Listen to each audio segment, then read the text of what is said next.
Thank you for tuning in once again to another Monday night edition as we preview the PGA Tour and the Texas, I guess, do they call it like two-step or something like that?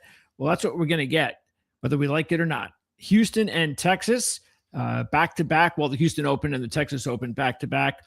And then we're on to the Masters. So we still have a few weeks to go before the biggest event of the season. But we sure are cooking right now, and this is why we do this. So back-to-back wins, including our top pick with Matthew Fitzpatrick coming up big. And as we mentioned last week, I was really surprised that a lot of the top online experts out there that make their weekly picks, nobody was picking Fitzpatrick, and I just assumed that it had a lot to do with the runner-up finish of players. It takes a lot out of you. Matthew actually was doing an interview on Saturday. I'm not sure if you caught it, where he talked about that. He talked about, yeah, it's very difficult mentally to come back from something like that, but the great players do it. And that's what we talked about last week, was that, Matthew's one of those players that should be able to respond in that situation. Whether he does or not, that's something that is what he's striving for, because he believes that he could be one of those players. And whether or not that's ever going to be the case, probably not. I mean, there's only so many Rorys and Scotty Schefflers out there, of course. But there's nothing wrong with being a step below. And I think that's where he could be one day, as long as he comes up with some more consistency, including another couple of big wins. Because, winning the Valspar is nice. It's an extremely tough golf course, but it's not a signature event. It's not the Players, and it's not a major. He's got a major win. And full disclosure, I've had several major wins in my handicapping career in golf, and Matthew was one of them. I picked him to win the U.S. Open that year, and it was a big win for Matthew and a big win for me. So Matthew's done it again for me, and it was a great win for a player that has had a really good year statistically, and he definitely was due. Okay, let's get to this week. And now we're dealing with the Houston Open, and we have a venue here, the Memorial Park venue, that has only been around for several years. This is going to be the sixth event with this new course. There's been a lot of changes too regarding, this used to be a fall event. Matter of fact, the first U.S. Open, Houston Open, that was held way back 1946. It used to be in the spring, the week before the Masters, all the way through to about 2018. Then they moved it to the fall. And right at that time, I think it was four events. I guess it was whatever it was, 18, 19, 20, 21, whatever. But then they've now made the switch back to the spring. And this is going to be the third time that they're playing in the spring at this location. And this is the sixth time at Memorial. So if you want to take a look at that, I do think that's necessary sometimes, because different times a year definitely can have an effect on a player, things of that nature, the style of the player, the conditions of the weather, all that kind of stuff. So, just keep that in mind. Again, this will be the sixth event at Memorial and the third in the spring, the return to the spring. The first two winners since the return to the spring have been Min-Woo Lee and Steven Yeager. The other three winners at Memorial Park were Tony Finau, Jason Kokrak, and Carlos Ortiz. Okay, so let's now take, by the way, as you can see there, par 70. And look at the yardage. So this can be difficult. I mean, the fairways are not exactly big, and it's long, and it's par 70. So Min-Woo did a really good job. I think he broke the record by about 4 strokes last year. Last year.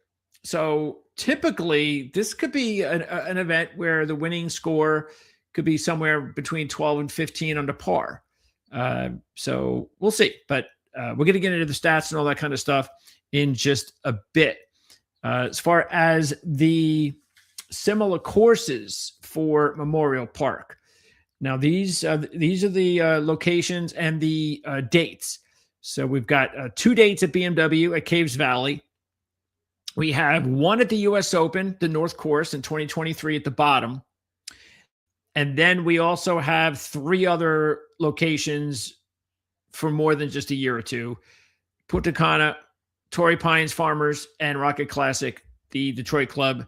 They've been doing it there since 2019. I also think a couple other courses that I might push into there, depending on what happens in the next year or two, are Bay Hill and Mexico. So I am using it, but it's not really a correlated course, but I do find that, especially, matter of fact, the Rocket Classic was one that is not considered a correlated course, but I found some really, when I looked at some of this is sometimes when you look at the data, okay, the data says this course is similar to this course, and that's where they come up with similar courses. But what you have to also do is take a look at the players themselves. Who has won here before? Who has competed real close to winning here, but especially the winners? Who's won here, and where have they done well at?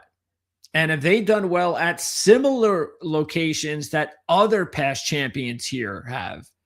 That's where I came up with the Rocket Classic, and it's why I think you should look out for Arnold Palmer and Mexico potentially as well. Okay. Next up. Oh, we don't have any trends this week. That's right. No trends. It's only, again, the 6th year. There are a few trends I'm going to use, but nothing that I think is earth-shattering enough or interesting enough to convey. There just isn't. Not enough information over a very short period of time. I mean, one thing you could look at, keep in mind, since there's only been 4 winners past the first winner, and you can't get any trends on the first winner. So we've only had 4 where we could get trends on, and only one time out of those 4 winners has a player registered a top 10 previously at this location. So that's something that you do not need to have any prior good results here. And that matches with the fact that Jason Kokrak and Minwoo Lee won here in their first appearance. So they've only had, so really it's in the 4 since the first event, 2 of the 4 were first-time winners. All right, so you got 50% right there, and that makes it even more wide open, where you don't have to have not only good results here, but you don't have to have experience here. It really opens things up, like I said, and why I just don't think trends are something that you need to. It's just too early. Now, as far as rankings, so far, not a lot of the top players in the world have won here. The average rank is 66. The lowest is Finau. He was 15th. The farthest, the biggest was Ortiz at the first winner at 160th. Even the last 2 years with the move to the spring, keep in mind, Minwoo was 55th in the world. Steven Jaeger was 71st. So that's right. Longshots are definitely going to be out there. Even though Scotty Scheffler's been here every year that we've had Municipal, he hasn't won here yet. So now, is that because it's a couple of weeks before the Masters? This is just a tune-up to the Masters, and that's all he cares about, and he doesn't really have that extra drive to pull out the win. I don't know. Or maybe he wants to win too much because it's his home state. You know what I'm saying? So I don't know. Whatever the case may be, it is interesting that the best player in the world hasn't won here before. Meanwhile, Jaeger is the only one to have won here and to have never won anywhere else on a PGA Tour before, at least. So he broke his maiden. Jaeger did. So out of the 5 winners, 1 broke his maiden. Okay. And for live wagering, not much to go on either. But this is interesting. 50%. Again, we're only talking about the 4. Let's see. Wait. Shouldn't I have 5 here? Why don't I have 5? Oh, here it is. After the second round, 4 of the 5 winners started in the top 4. How about that? Going into the weekend, you need to be in the top 4. It's only 4 to 5, though. Again, the live wagering trends, it's too small. But, the only one, the outlier, Jason Kokrak, he was 9 shots back in 25th place going into the weekend. Okay, so, yeah, in the small sample size is telling us you want to be up front, but I wouldn't put a whole lot of stock into it. It is what it is. Let's move on. Stats. Okay. We do have some stats. Of course we do. So again, it's also kind of hard to come up with really good stats because small sample size, but we've got some. Once again, with the tight fairways, this is one of the longest courses on the PGA Tour. So it's pretty obvious you've got to hit the ball long and straight, which is why Minwoo won last year. That's why a lot of people liked Minwoo last year as a nice little sleeper, and he went out there and won. And I hit him last year. And so trust me, I think it was kind of easy to pick Minwoo as a sleeper last year. I'm not feeling great about it, picking him like I'm some genius. But that's what you need. You need a player that can do that. Hit the ball long and straight. Total driving. Okay, that's what we're looking for. Total driving. Also, you need to be creative around the greens. So you're going to get the combination of strokes gained around the greens and also scrambling. So we're going to use those 2 stats as well. And putting is important here, but we always use putting anyway. Bermuda, they are fast. Okay, last week's they were firm. This week, Bermuda, fast. So we're going, our putting stats will go Bermuda and fast. Okay, let's go. Let's move this on now to taking a look at the top players. Where are they? Here we are. Here is our main group. All right. So Scotty's sitting there, number 1 in the world. Just so you know, some of these world golf ranking numbers might be off a little bit because I got started a little early yesterday before the rankings switched. And so I might be off by a couple players, but not much. Not all of them. Not just a few. All right. Anyway, Scotty Scheffler, 5 appearances, all 5. He has 3 runner-ups. Okay, 3 runner-ups. He's 3-1 still.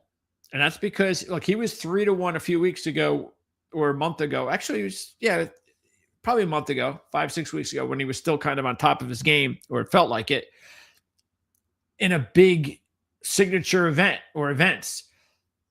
Now he's 3-1 in a field like this. So it just shows you where his game has gone a little bit. Now, I don't think it'll matter much here because, one won't matter because the iron game really is what he's off a little bit. But the other thing is the putting. The putting has returned to being a little bit of an issue. So, especially on the Bermuda fast greens. So, still not where he wants it to be. All right. So, he's coming in his last 2 appearances on the PGA Tour outside the top 20. It's amazing that we're like, it's just amazing. Everybody's waiting. The big story a few weeks back was whether or not he was going to make the cut. And yeah, I'm just happy that he hasn't come out of the gate strong because it's opened it up for all sorts of other great opportunities for players to win. And that's what I want to see. As a handicapper, you think I want to go into these events seeing Scotty Scheffler dominate the way Tiger used to? Who wants to see that? Unless you're a Scotty Scheffler fan, relative, or you're just the type of person that doesn't mind putting up a lot of money on a short number. I just think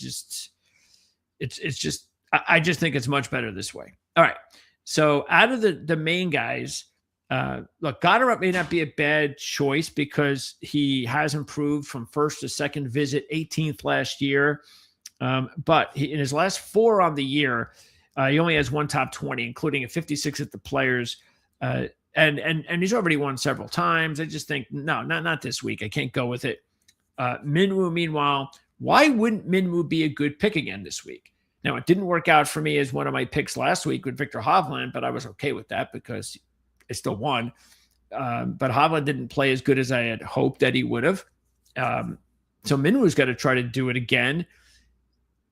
I don't see any reason why, though. Once again, he just wouldn't be a good pick. I think he's a good pick because the course is set up perfectly for him. And keep in mind, last year when he won, not only was he outside the top 50, but he was outside the top 50 for a reason. He was nowhere near as good as he's been this year. He's a completely different player this year. He's transformed himself into a legitimate top 10, top 20 talent. Now, in order for that to happen, he's got to win again. Maybe he can do it again this week. I don't know exactly. He's 30th, 31st. So I don't know whether or not, I don't know how far. It probably moves him into the teens. So he probably needs a couple more wins to get into that top 10. All right, Jake Nat. Now, the only thing I don't like about Jake Nat, just a couple things, but one main thing are the odds. I don't like the fact that he's only 22-1. Even in this field, I think it's a little bit short. But similar to Goddard, a big move from his first appearance to his second, missed a cut 5 over, 27th last year, 9 under. So you got a 14. I can use the word point. You get what I'm saying? A 14th point swing. Also, he's done pretty well as far as the correlated courses, Farmers, Detroit, also won Mexico. Okay, so I'm keeping that in mind. He's coming off a miscut of Players. I don't really care. Okay, because we talked about the Players. It's such a difficult course to handicap. The Players, every single year, players will go there from one year to the next, miscut to win. I mean, it happens all the time. So I don't really care about that because his previous 5 results were all in the top 11. That's how hot he was. The one thing that's holding him back, though, is the putter. Okay, so that's kind of holding him back. It's not terrible, but it's still below average where you want it. But what you got to like, the driving, the scrambling, and he seems to be still on his game overall outside of Players. And he's had a little bit extra time to get ready for this one. Okay. Brooks, I don't know. Look, I really felt Brooks was going to make a run on Sunday. Really did. And really all weekend he was in position. And he just couldn't do it. You know, it's like one step forward, one step back, you know, that kind of thing. He just couldn't put together a run all weekend. Some of it is still with the putter. The putter has still been a problem, but he's still showing you that he can hit putts at really interesting times, maybe when you don't expect it. But look, he's going to get there. We keep talking about this. I think people want to pick him too early. We haven't done that yet because, as I said last week, I thought he could have been. Look, we liked him. We definitely liked him. But we weren't going to go down one and done or anything like that because, again, I still, as much as I know that he'd like to, this week including, get a W, get in contention where he's battling like the way Fitzpatrick did at the Players, where he's battling even if he loses so he can get that adrenaline going again. Got to remind you, he was not winning on the Live. Okay, he wasn't. So, and that's not a surprise, is it? Brooks has always been about big majors, events, and you don't get any of that at Live. So we're really going to find out where Brooks's game is in a couple of weeks at Augusta. But he is starting the trend in the right direction. He's played here twice, and he did play here in the first. I think he was here in the first. What was it? 25, 24, 23, 22. Yeah, I think it was. Yeah, the first one. He was 5th in the first year at Municipal. Missed the cut the following year. He's on a nice run in the last 3 events on the PGA Tour, all top 20s and 1 top 10. Another couple of things that to keep it, just so you know, that the reason why I can't take him, that's off his game here in this type of golf course, his scrambling numbers and his total driving numbers are not good. All right, so you still got an inconsistent putter, driving issues, scrambling issues, too much that I think he could put it all together this week. Not to say he can't, because if anybody can do it, and we've seen it many times on the PGA Tour, you put it all together, After how many times have we seen players, 11 straight missed cuts, and they go on to win an event on a PGA Tour. So, yeah, we know Brooks can do it. I just don't think this is the week. Sam Burns, meanwhile, is an interesting play because he has, if you take out the WD a couple of years ago, he's played on this golf course and twice, just taking that out. And he's finished in the top 10 both times. All right. He's coming off a 13th at Players. And he had another pretty good run this year at Pebble. The putting has been very good on this surface. That's really his strength. But is not what continues to be one of the issues is his play around the greens. And for me, that really is, I think it's really, look, there's not a lot of big stats we like this week. So I'm trying not to say it a certain way, but if I did had to pick one stat that I'm more interested than the others, it's the play around the greens, because you have that combination of around the greens, scrambling, and then you can look at things like accuracy or length. I don't really put it into, we didn't talk about accuracy stats. We didn't talk about length stats, total driving. That's the combo. I get it.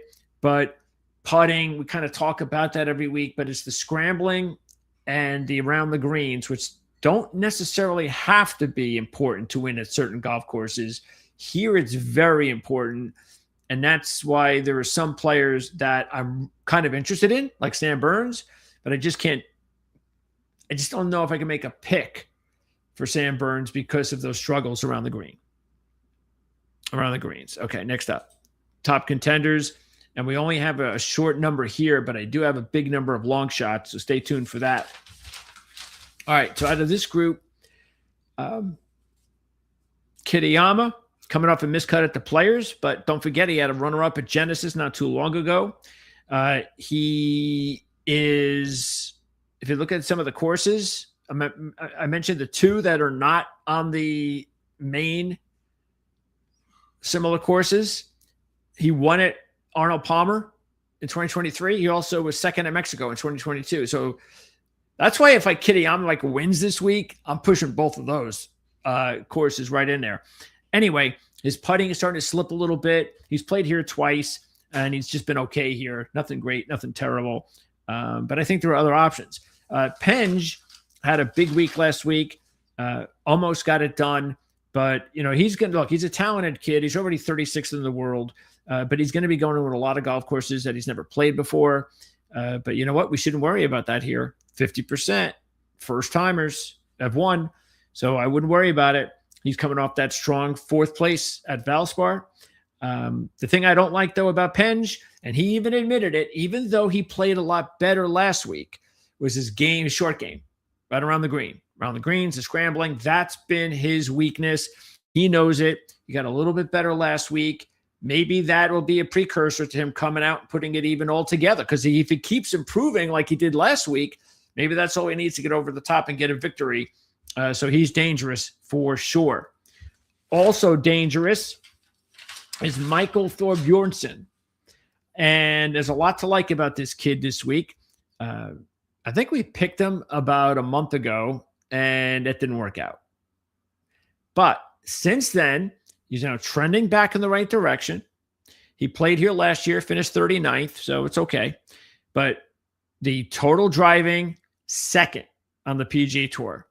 He's also in the top 40 around the greens and scrambling. So he's good around the greens. One of the best right now on tour in driving, in total driving. The one thing that's hurting him is the putter. Okay, but it's not terrible. It's a little bit below average, but that's okay. And then throw in the fact that last year he played at the two similar courses, or had good results at the two similar courses. Fourth at Rocket Classic, second at Punta Cana. So I think there's a lot to like there about Thorbjornsen. All right, who else do we have here? Adam Scott, of course. You know what I think about Adam. I think Adam's a really good option any week. And I think I said this about a month ago. there are certain players that you just want to take, especially when they have big numbers every week. Even if you just throw a few bucks on them just to make sure that you get them. Adam's one of those guys for me. I'm not going to take him this week as an official pick. I know he has bigger things on his mind at the Masters. Still like him there. His odds have come down from 100 to 80 to 1, though. So again, the future market really only works for the long shots. And because the odds will stay similar, with Justin Rose, 25 to 35 to 1, that sort of thing that we also obviously like. But yeah, Adam Scott, I still think you're going to get a big number, but still, why wait? What if he wins this week? I think that drops from 80 to 50. So I take him right now. We'll talk more, of course, about the Masters even next week as we get closer and closer. And you also want to be taking him. By the way, you got to be keeping an eye. I don't know if you have or not with what's going on at LIV between Jon Rahm and Bryson DeChambeau, because those players last year and really the last couple of years kind of lackluster on the LIV Tour, and maybe that's translated. Even though, of course, Bryson had a big win a couple of years ago.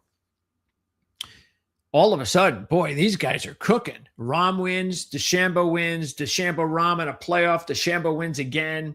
Man, you can forget getting any future odds with those guys now in the majors, especially both of them at the Masters. Oh, I shouldn't even say DeChambeau, but Rahm more so both of them really. Even though, of course, DeChambeau got into it last year, but his game was his game was like really erratic last year. And we were trying to figure out how in the world was he in contention based on some of the way, especially, I think it was his iron game that was completely lost. But yeah, I don't know if Bryson's got the game for the Masters, to tell you the truth, but he's a hell of a player, and I'm not going to hold it against him. But I think Jon Rahm game fits Augusta better. We know that because he's already won there. All right. Anyway, moving on. Adam Scott's a good play. Harris English is another one that you want to keep an eye on. He's coming off his first missed cut after 24 consecutive straight cuts. So how do we react? He was 18th last year here, so that's good. He won Farmers Insurance last year. He also was 8th at the 2023 U.S. Open and runner-up at Bay Hill a few years ago. The putter's been inconsistent, but that could be a good thing because that means you never know when he's going to have a good week.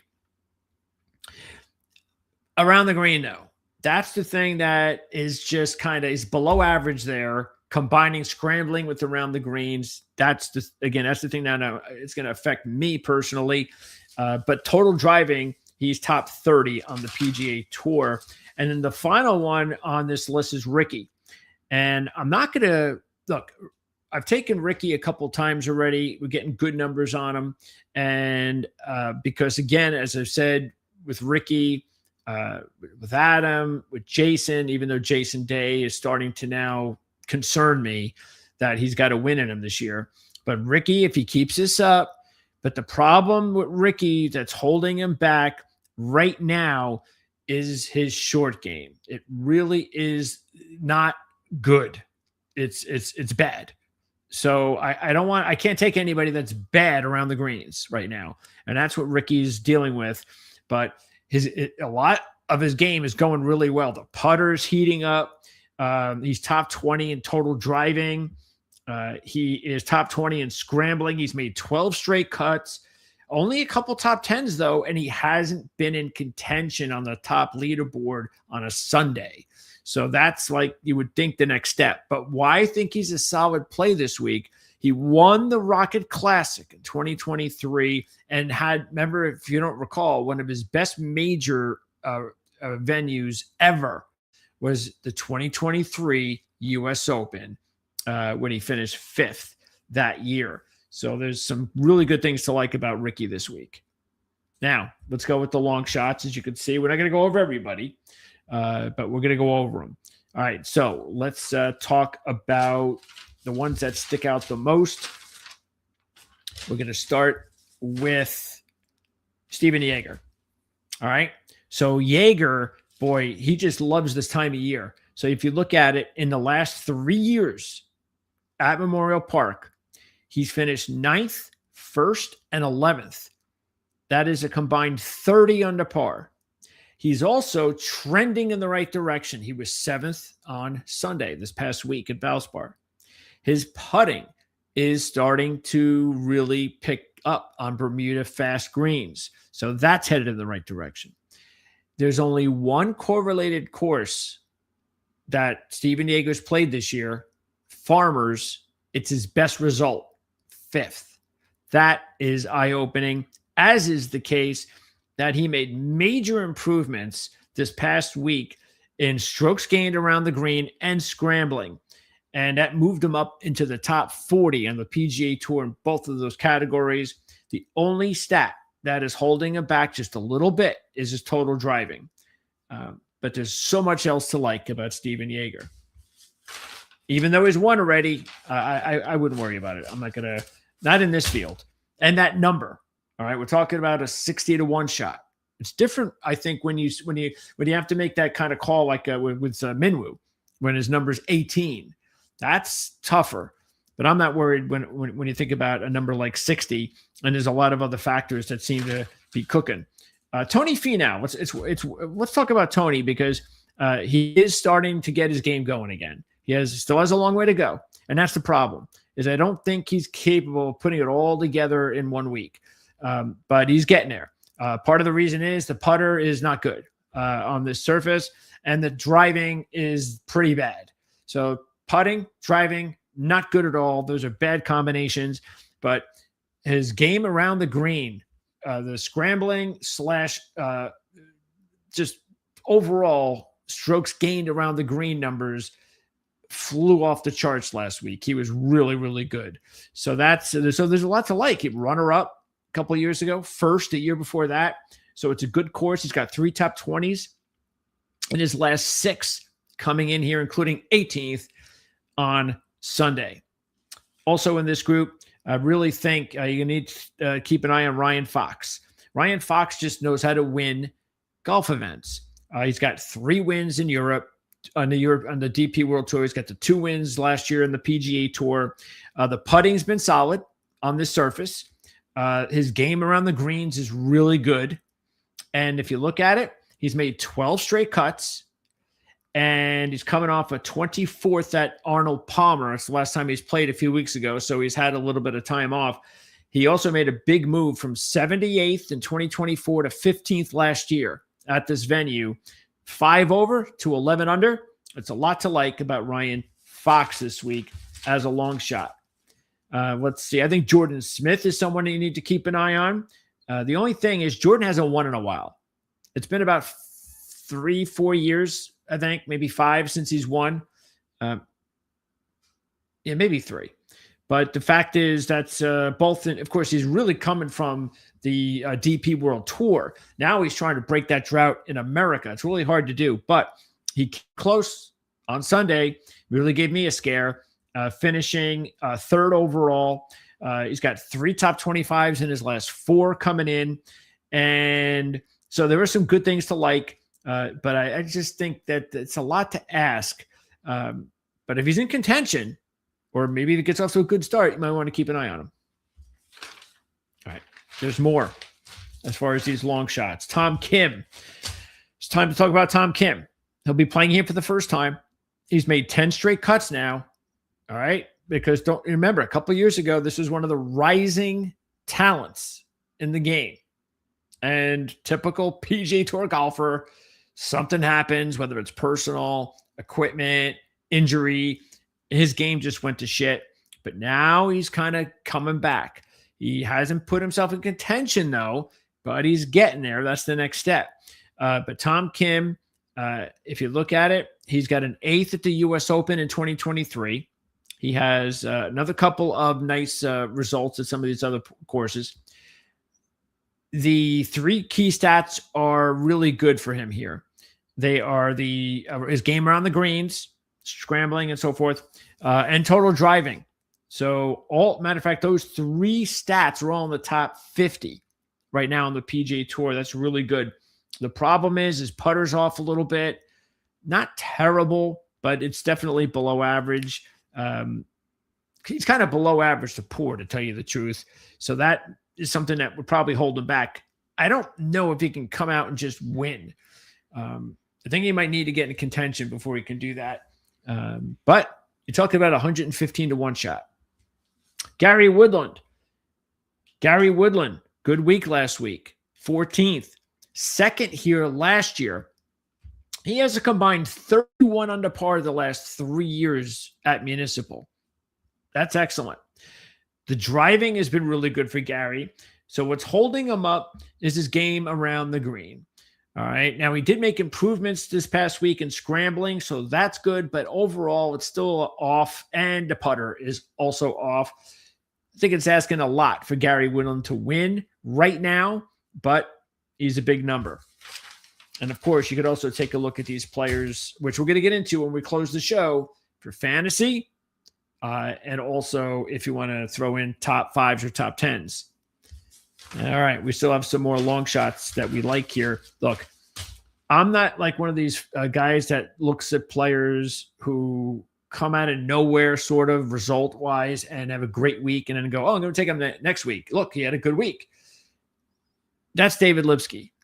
But the reason why I'm willing to give him the benefit of the doubt this week is because statistically speaking, he's really not just coming out of nowhere. So if you look at a couple of factors, his putting really has improved on this surface. Okay, so he's doing really well there. His scrambling and his strokes gained around the green, the combo there, are after the huge week he had last week, they've now put him in the top 15 on tour. All right, so he was above average going into last week. Now he's like one of the top because of how well he played last week around the greens. The total driving's off, but it's just below average. It's not terrible. And again, he's coming up. He's trending in the right direction. He did finish 18th at Farmers this year. Okay, so look, guy is 200 to 1. I'm not even talking about an 80 to 1 shot. So I think he's a must play in that department. But we'll see. We'll find out whether David Lipsky has that, because he's been a player that, for the most part, over his career has done the one hit deals, or he'll be in contention for a win, and then that's it. We don't hear from him again for another year. But these stats are telling me that he's actually playing better than the results are indicating. I guess we'll find out this week if that's the case. Lee Hodges, we liked him last week, and we like him again. Why not? Because he went out there and finished 18th at Valspar. So now, if you look at it, he improved in all 3 stats that are important here. So that's good, even though the 2 of them, which are around the greens stats, he's still behind there, still not where you want to be. But total driving is in top 30 category right now on the PGA Tour, and the putting solid. Throw in the fact that last year he finished 11th at 12 under par, and I think Lee Hodges is another good play this week as a long shot. And a couple of others I'll just throw in there, just so you know. Mackenzie Hughes, 5 of 5 cuts at Municipal, 4 top 20s and 2 top 10s. So in his last 4 years here, he has improved all 4 visits from even par to 5 under to 8 under to 13 under. All right. So this is a typical horse for course player, because his game isn't really doing a whole lot. And then Alexander, what was it? The Argentinian Tosti, Alejandro Tosti, I believe it is. Another horse for course, 5th last year, 2nd in 2024. And this guy he didn't have good stats then or now, but this is the golf course that just suits him. And he's coming off his first made cut after 12 straight miscuts at the Valspar, finishing 30th. Great timing, right? So I may want to take a look there at Mr. Toasty. And Yeah. And then you can see the rest on the board. I want to make sure I didn't leave anybody out specifically. Nope. Everybody else there, I still think you want to keep an eye on. That's why they're on the board. Okay. Now, let's get to the picks. Here we go. Those are our official picks. I'm going to go with Minwoo. I know it's tough, back-to-back, but the guy just, I think this golf course is tailor-made for him. And if it is, and if he goes out there and wins and I don't take him, I'm going to feel like an idiot. So, like I said, I made money on him last year. Everybody knows why it made sense for him to win last year at the golf course. Now, the question is, is it possible to go out there? Really possible when you got to go up with Scotty and there's decent players in the field and win back-to-back. Yeah, it's possible. We know that. Lesser players have won back-to-back consecutively at events, and it has happened. And again, I just think Minwoo's game is it's so much better than it was last year. So I figure why not? Again, I'm going to go with Knapp.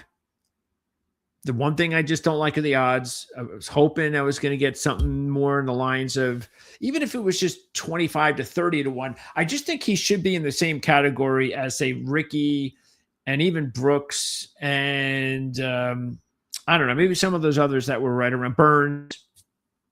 And he's above all those guys, and I don't think he should be. But I'm going to take him anyway. And then you've got Thor. I'm going back to Thor. So it didn't work out for me when I took him a month ago as a long shot. This is his last chance with me. So we'll see what happens there. Again, I think there's a lot to like about Thor Bjornsson as we went over. And I'm going to do the same thing with Minwoo with Jaeger. I'm going with Jaeger, and I'm getting a much bigger number 2. And then Fox is going to be my my big long shot there at 72 to 1. All right, so we're still not done. Next. These are going to be my one and dones. And I know last week, and a lot of times I'll go, look, here's a couple, because I'm always thinking, it's always possible I'm going to change these. But there's only usually like 1 or 2 players that I could possibly substitute. And I did substitute one player last week. Last week I had, who did I have last week? I had Bridgman and Hovland on the show, but I ended up going Bridgman and Schauffele. So I went with Schauffele on my second group. Bridgman was on my top group. So they were both okay. Not bad but both of them just needed one better day, and I could have gotten a nice top 5, which is what you want when you don't win, really. Anyway, so the only other player that was a possibility was Thor Bjornsson. But I'm going to go ahead. I'm just going to roll the dice on Minwoo here on my top group. And I just need a win. And I like the venue for Minwoo a lot. And I think Minwoo's, I know Minwoo's capable of winning a big event this year. I really do. So I'm taking a chance here. But the thing is that in order for him to do that, though, he'll have to do it in much bigger company, whether it's a major or a signature event. That doesn't mean he can't do it. Matter of fact, I think he will. I think he will win he keeps playing like this, he will win a big event. But then I'm going to have to just guess on what that is, and that's just not easy to do. So I figure, you know what? Let's get a win and on a field that I know is more than capable, and a course that I know for sure fits him. Okay. Let's wrap this up with now, I didn't even make any picks yet. So let's try and do that. So let's see if we start with Minwoo. Can we go with Knapp as well? Well, where is Thor Bjornsson? 86, Knapp 95. Let's see. Let's go there. Now let's go. I'm going to go right down to the bottom. Okay, let's go with the savings players. This is what I'd like to do after that. Okay, now I'm going to see which are my top long shots. What kind of value? Kanaya. Nah, I wouldn't do that here. So let's see what we got. Let's look. There's Toasty. All right. There's Lipsky. So Lipsky's at 68. Who else do we like here? Hodges at 7. Hodges did a good job for us last week. So we got Lipsky and Hodges. There's Tom Kim. Oh, McCarty's out. Okay. Yeah, I got to look out for that. I've had some bad luck, as you know, with that. I got to go with Fox for sure because I know 7,400 is not bad. So I'm definitely going to punch that ticket there. And there's Jaeger. I want to do that for sure. And let's see if there's anyone else that is for sure. No. So how much do I have left? 16. So 16, huh?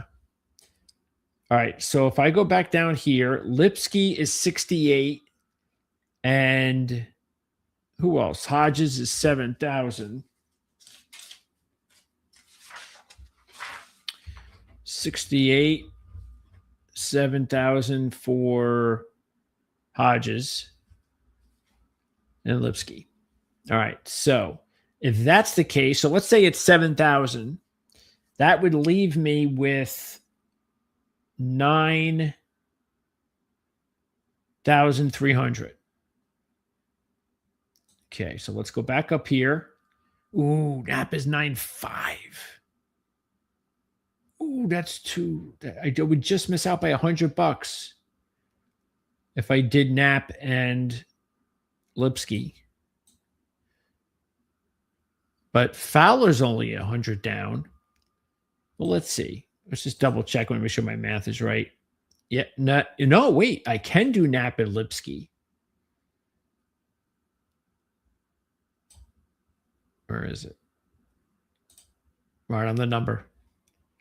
Okay, so I'm right on the number, and I would get my second pick, my third pick, and my first pick. Look at that. I get my top 3 picks here, and then I get my long shot. I get all 5 of my picks here, my top 5. I didn't even realize that. How about that? I get to get my first pick, my second pick, my third pick, my fourth pick, and my fifth pick. And then I get Lipsky as the one on the bottom. I think is if I'm going to take someone around that number, that's a good one. Let's enter that contest. And there you go. All right. So let me go back just in case. So I make sure everybody is on with me here. Just so I could see anybody. Look, I don't think Burns is a good value for this contest. I don't think Koepka is good value. Fowler's not bad because he's been really consistent lately. So he's definitely an option. Let's see. Penge. I just think that's too much for Penge. Too much. Who else? Boy, Lowry's missed the last 2 cuts since his debacle at Cognizant. I wonder how much longer that's going to affect them.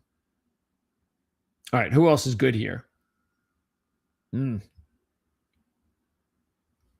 Finau, 7,600.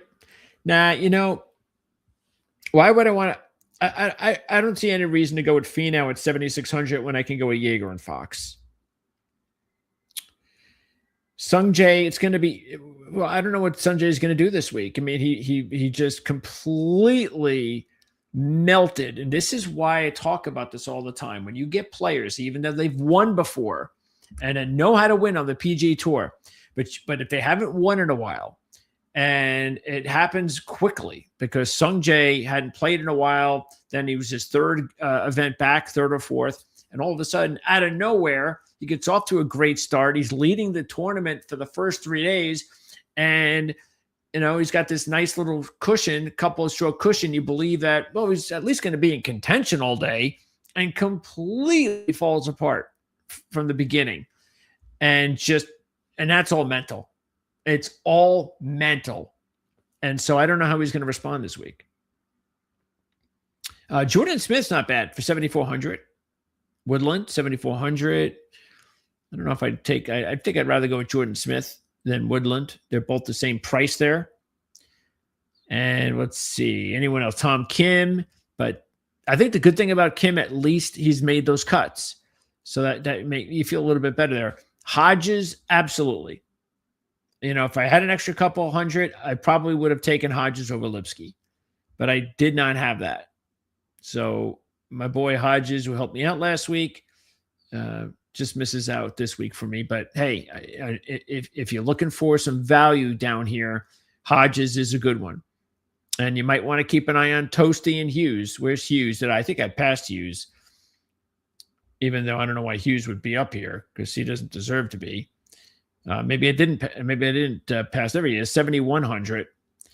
But I'd much rather have Hodges. But if you want horses for courses, you got Hughes and you have Toasty, who's a lot cheaper at 6,600. Okay, Kanai is another one. He was on my long shot board.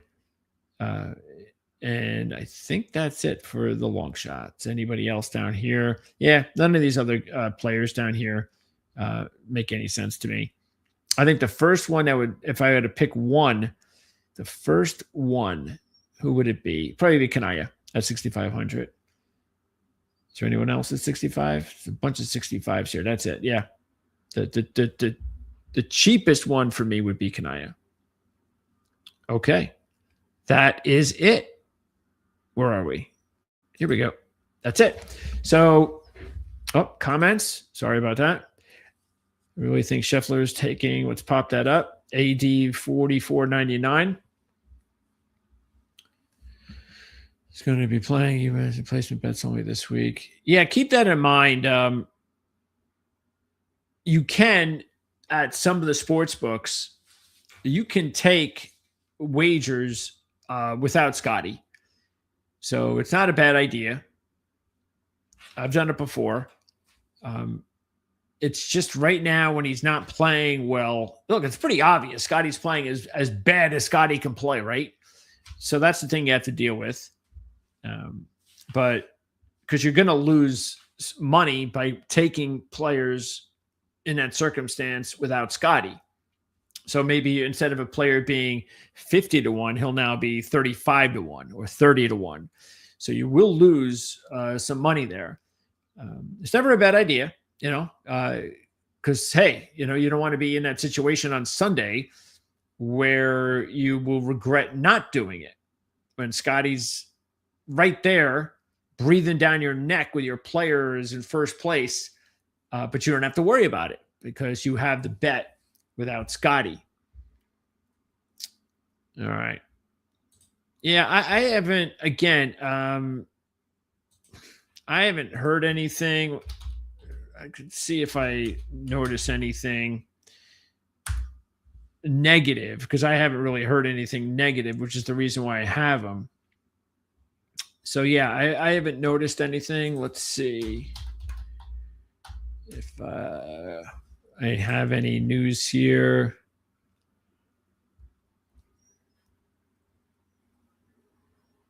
No, I'm not. I don't see anything. Let's see. Yeah, no. It's nothing. So I don't know if you've heard anything, but just keep in mind. I mean, from what I understand, when he had to withdraw from Bay Hill, that was not because of his back. So it's an old injury. So nothing. I haven't heard anything regarding the back. Okay, so that is going to wrap it up. And don't forget, see my little boy there, this little guy here. If you haven't subscribed yet, like the video, share it. All that stuff really helps me out, helps you out, because the more views that we get here and the more traction we get, the easier it'll be for me to keep posting these, because I just started another channel, and I'm actually starting 2 new channels, both football related. So I'm going to be doing a lot of football content, and there's only going to be like Monday is going to be golf. I'm going to have golf, NASCAR Tuesday, horse racing Thursday, and everything else is football. College basketball is ending here, and so that's it. But golf takes up more of my time. I can do NASCAR prep in about 90 minutes. I can do horse racing prep, same thing, 90 minutes. But golf is almost a full day, and it's a long. But again, I have to do it anyway, so it takes me a few extra hours to prep for the show. But I have to do all this prep anyway if I want to make some money on this sport, which is what I do. So, there are extra hours that are taking my time. So, subscribing is just the very little you guys can do to help out, sharing, liking, and all that. You also have the thanks icon on the screen if you want to donate to the channel. Keeping in mind, any money that comes in from you guys goes right back into the channel. Because again, we're starting new channels. We're putting in more production time to make these videos even better, and more information that I can get out there by spending more time on this stuff. The easier it is for all of us to succeed, right?